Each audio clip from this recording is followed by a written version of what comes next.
Let me share a few pointers as we close this session. Listening incarnationally may feel like a straitjacket at first, even forced.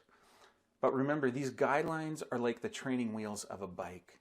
They're necessary when you begin learning to ride a bike in the same way we have found people need the structure of the guidelines, especially in the beginning, to break deeply embedded bad habits.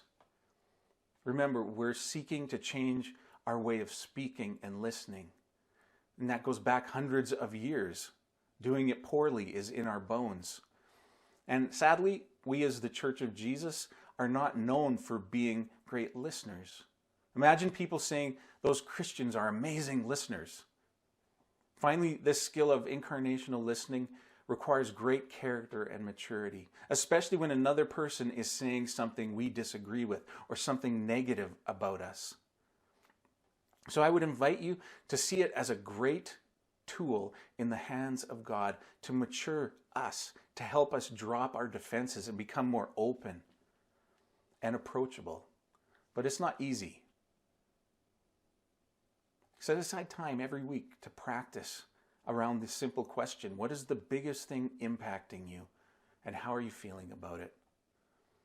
I'll never forget the first time I experienced the fruit of this and the evidence of how God was changing me.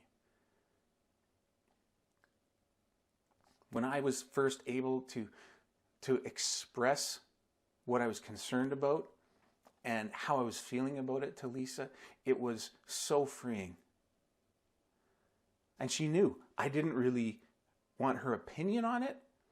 I just wanted her to listen. But the ability that this tool gave me to actually express my feeling, it was liberating, and it brought a depth to our relationship. And I've used it at work. I've used it with my kids. And it's something that's just had a profound effect on my life. So this isn't a problem-solving skill.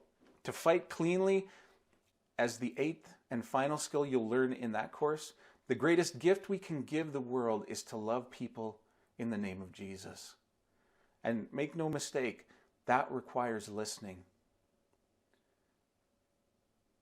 Jean Vanier, the founder of the Law Arts community, set up after his lifetime of learning about love and his work with people with severe disabilities. He said to be in communion means to be with someone, accepting people just as they are with all their limits and inner pain, but also with their gifts and their beauty. To love someone is not, first of all, to do things for them, but reveal to them their beauty and value, and to say to them through your attitude, you are beautiful, you are important. And listening is one of the greatest ways we can do that. So for the next week, let me encourage you to prayerfully do the devotionals of week 5 and practice this skill at least 2 times. And don't just do the devotionals as a checklist. The purpose of them is for us to meet the living God, being present to Him who is present to you, listening to Him as He listens to you, and be sure to decide when and with who you'll practice the skill in the upcoming week. And surround the 2 questions: what is the biggest thing impacting you, and how are you feeling about it?